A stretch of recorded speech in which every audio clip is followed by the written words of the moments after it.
সাধারণত হারিস আর ফিস্টুলার মধ্যে ডিফারেন্স আমরা বুঝতে পারি না। আমরা যারা পেশেন্ট আছি প্রবলেম হয়। অনেকজন বলি যে আমাদের হারিস হয়েছে বা অর্শ হয়েছে, পাইলস হয়েছে। কিন্তু হারিস হচ্ছে জ্বালা, যন্ত্রণা, টনটন, ব্যথা এগুলো করবে, সঙ্গে ব্লাড পড়বে। অনেকজনের পড়েও না, অনেকজনের আবার এর ছোট্ট মতো জোকের মতো একটু হারিস হয়। আমি যেটা বলতে যাচ্ছি এটা হচ্ছে ফিস্টুলা। ফিস্টুলা মানে অ্যানাল ফিশার।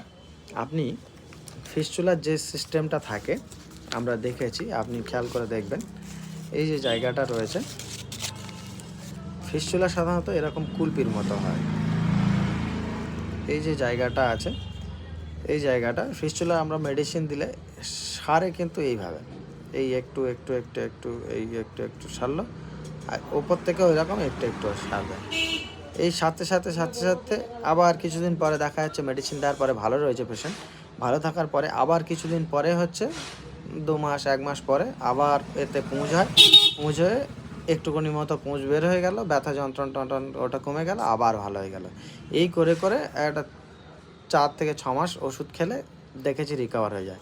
যারা একটু কথা শোনে না বা একটু বা হোমিওপ্যাথির প্রতি দুর্বল আছে, তারা অ্যালোপ্যাথি মেডিসিন ইউজ করে বা ইউজ করে সেভাবে রেজাল্ট না পেলে অপারেশন করে। তো এরকম প্রচুর পেশেন্ট পেয়েছি যারা অপারেশন করেও শান্তি পায়নি।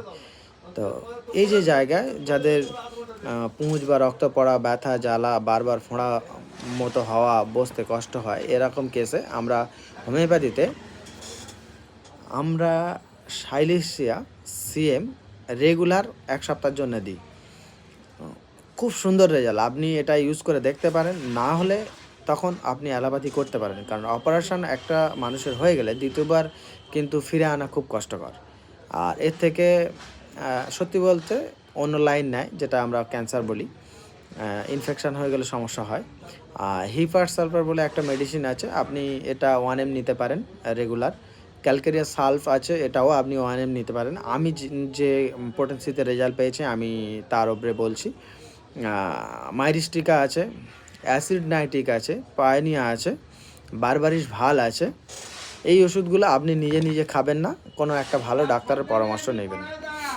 এবার খাওয়া দাওয়া কী কী বারণ সেটা বলে দিই। যেমন ঝাল মশলা খাবার খাওয়া যাবে না, ভাজা খাবার খাওয়া যাবে না, ফাস্টফুড খাওয়া যাবে না, অ্যালকোহল নেওয়া যাবে না, খুব বেশি মাংস খাওয়া যাবে না, কোষ্ঠকাঠিন্য সৃষ্টি করে এরকম ধরনের কোনো খাবার খাওয়া যাবে না। দৈর্ঘ্য সময় বসে থাকা যাবে না, যেমন গাড়ি চালানো বা অন্য অন্য যে দোকানদারি করা, একটু মাঝে মধ্যে হেঁটে চলে ফেরা উচিত। আর চেপে পায়খানা ফেরা যাবে না।